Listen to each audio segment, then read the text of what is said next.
మీ ఎలాంటి వ్యాపార ప్రకటనలకైనా వెంటనే మా ఛానల్ సంప్రదించండి. 2025వ సంవత్సరం అక్టోబర్ నెల సింహరాశి ఫలితాలు చెప్పుకుందాం. ఎప్పుడు కూడా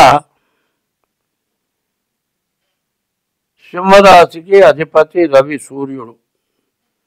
సూర్యుడు ప్రధానమైనటువంటి గ్రహం. మరి కర్కాటక రాశికి చంద్రుడు అధిపతి. ఈ 9 గ్రహాల్లో ఈ 2 గ్రహాలు ప్రధానమైన గ్రహాలు ఉంటాయి. ఈ గ్రహాల యొక్క లక్షణం ఏంటంటే ఎవరిని హింసించే మనస్తత్వం లేదు. ఎటువంటి దుర్మార్గులనైనా బాగు చేసే లక్షణమే ఉంటుంది. కానీ ఈ రవికి వచ్చేటికల్లా మార్చి 30వ తారీఖుకి ఈ సింహరాశికి శని అష్టమానికి వచ్చాడు, కానీ వక్రించినాడు. మరి సప్తమంలో ఉన్న లక్షణం కూడా చూపిస్తున్నాడు. కాబట్టి సప్తమం అష్టమం లక్షణాలు ఈ శనికి ఉంది. నవంబర్ 27 వరకు కూడా చాలా జాగ్రత్తగా ఉండాలి. ఎక్కడ ఎవరికి నీ చేత్తో అప్పులు ఇవ్వకూడదు, ఎవరికి ఎటువంటి హామీలు ఉండకూడదు, ఏదైనా రిజిస్ట్రేషన్ జరిగే చోట సంతకాలు పెట్టకూడదు.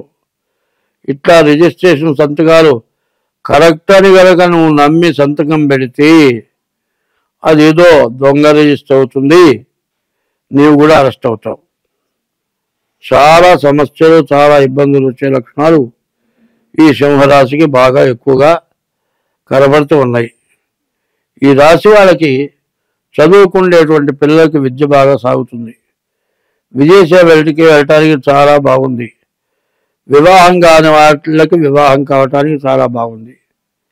అయితే ఎంత బాగున్నా ఇప్పుడు చదువుకున్నావు, ఉద్యోగం వచ్చింది, మంచి జీతం వస్తుంది, ఎవరికి రానంత జీతం వస్తుంది.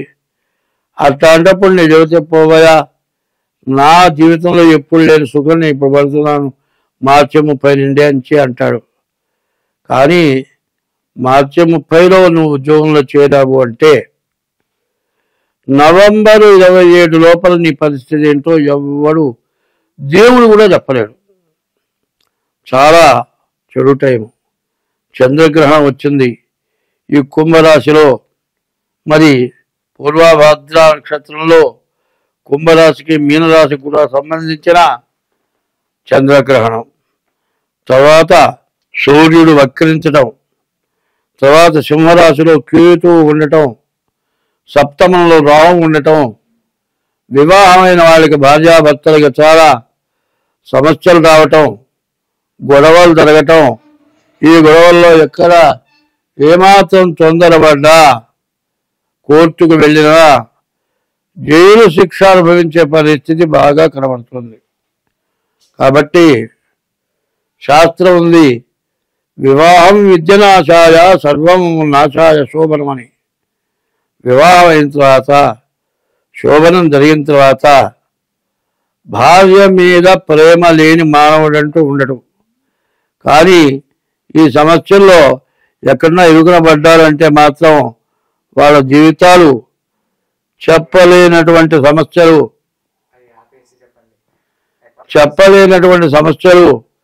చెప్పలేనటువంటి బాధలు కూడా పూర్తిగా రావటానికి బాగా అవకాశం కనపడుతుంది. ఈ పరిస్థితుల్లో మీరు ముందు డేట్ ఆఫ్ బర్త్ ద్వారా మీ జాతకం చూపించుకోవడం చాలా అవసరం. సరిగ్గా చెప్పాలి అంటే సింహరాశి వాళ్ళని బాగు చేయటం అంటూ ఎవరి వల్ల కాదు.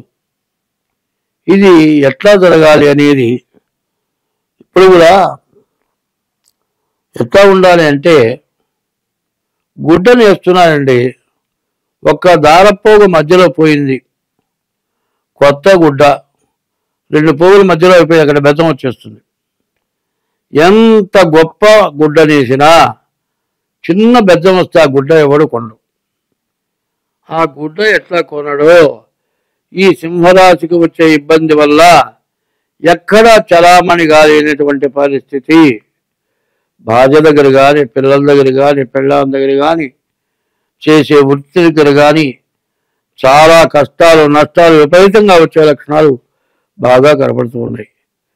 వీటి నుంచి నువ్వు బయటపడాలి అనుకుంటే డేట్ ఆఫ్ బర్త్ ద్వారా జాతకం చూపించుకోక తప్పదు.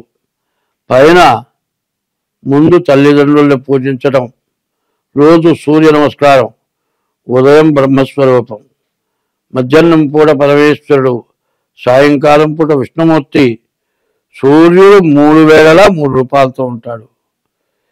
ఎవరి ఇష్టదేవాన్ని వాళ్ళు పూజించడం, ఎక్కడికి వెళ్ళినా ఏ గుడికి వెళ్ళినా రాముణ్ణి పూజించేవాడు శివాలయానికి వెళితే రామ రామ రామ అంటూ ఉండాలి. ఆ శివుల్లో రాముని చూసుకోవాలి. తల్లిదండ్రుల్లో నీ ఇష్టదేవలో ఇష్టదేవాన్ని చూసుకోవాలి. నీ భార్యలో కూడా ఇష్టదేవాన్ని చూసుకోవాలి. ఇట్లా నువ్వు ఎప్పుడైతే ఉంటావో ఈ సింహరాశికి సమస్య అంటూ రాదు. ఈ సింహరాశి వాళ్ళు ముందు డేట్ ఆఫ్ బర్త్ ద్వారా మీ జాతకం చూపించుకోండి.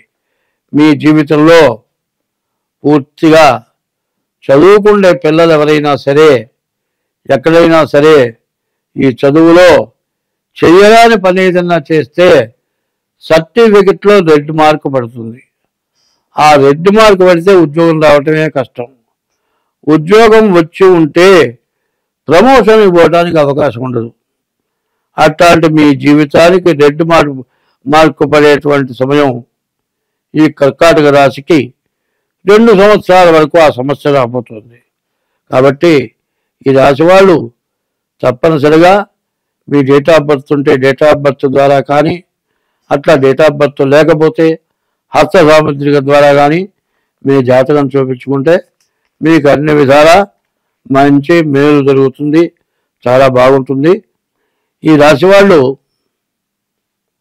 దర్శనం బిల్వవృక్ష స్పర్శనం పాపనాశనం, అఘోర పాప సంహారం, ఏకబిల్వం శివార్పణం అన్నారు.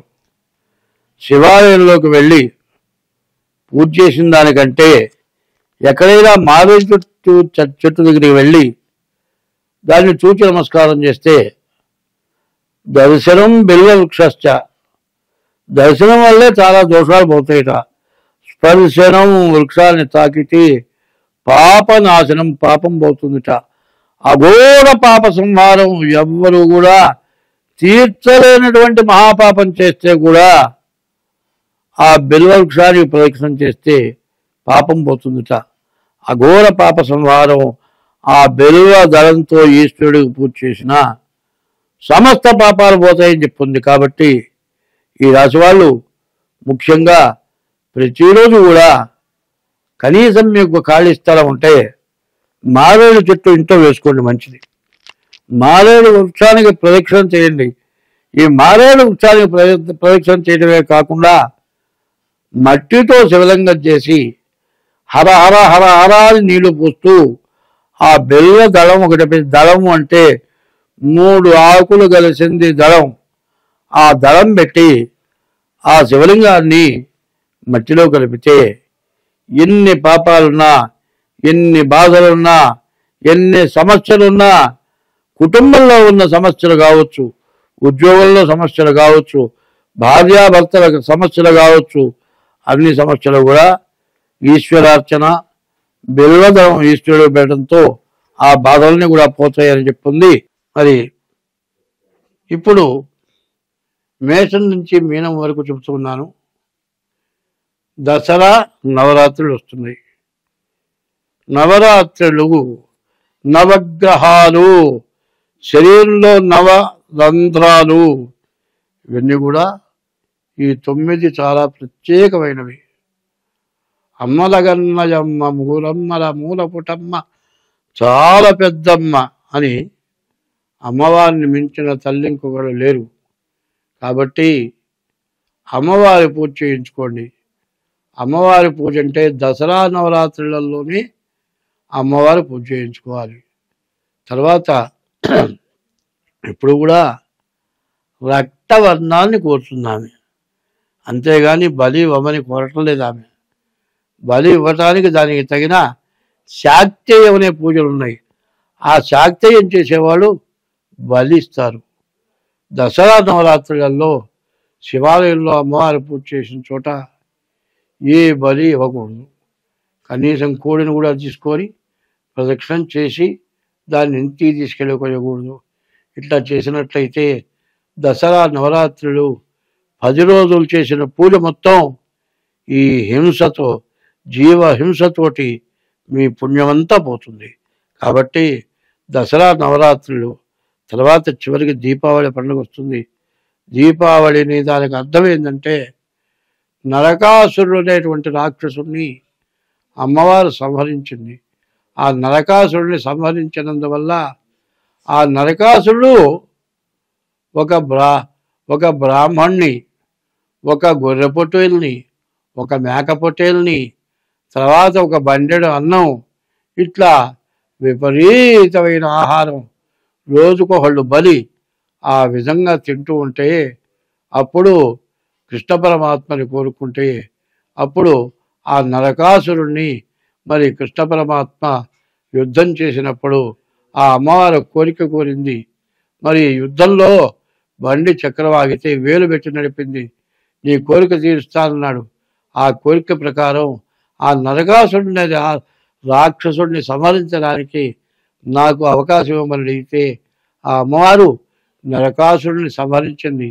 ఈ దసరా నవరాత్రులు పూజ చేసుకొని దీపావళి రోజున నరకాసురుడిని తగలబెట్టి మరి దీపాలు వెలిగించుకొని అందరం దీపం ఎందుకంటే మోక్ష మార్గం కాబట్టి మన పాపాలని నశించిపోవటానికి దీపం జ్యోతి పరబ్రహ్మం, దీపం జ్యోతి పరాయణం, దీపేనా హరదే పాపం, సంధ్యాదీపం సరస్వతి అని ఆ దీపాలు వెలిగించుకొని మన పాపాలని తొలగింప చేసుకుంటానికి పార్వతి అమ్మవారు పరమేశ్వరుడు మనకిచ్చినటువంటి అవకాశం. అటువంటి అవకాశాన్ని అందరూ కూడా సద్వినియోగం చేసుకొని అమ్మవారిని పూజించి దీపావళికి నరకాసురుడిని పూజించి నరకాసుర సంహారం, నరకాసురుడు బొమ్మ తగలబెట్టి మరి తర్వాత దీపావళి మందులు కాల్చడం దీపావళి కాదు, విపరీతమైన మందులు కాల్చుకొని చేతులు తగలబెట్టుకొని ఈ మందులు కాల్చే షాపు మీద ఏ అవాయో పడి మందులు తగలబడిపోయి జనం చచ్చిపోయి ప్రమాదాలు జరుగుతున్నాయి. అటువంటి ప్రమాదకరమైన పనులు కాదు. ఇంటి నిండా ఎన్ని దీపాలైనా పెట్టండి, అది దీపోత్సవం అంటారు. అటువంటి దీపోత్సవం అమావాస్య నుండి కార్తీక మాసం నెల మొత్తం ప్రతిరోజు దీపం వెలిగిస్తాం. ఆ దీపం వెలిగించి మరి అమ్మవారిని ఈశ్వరుని పూజిస్తాం. మన దోషాలని పోవటానికి దసరాలో అమ్మవారి పూజ, దీపావళి రోజున అమ్మవారి పూజ, కార్తీక మాసం ఈశ్వరుడు అమ్మవారి పూజ. ఇది చేస్తే మన దోషాలను కూడా నివృత్తి అవుతాయి. అందరం బాగుంటాము. స్వస్తి.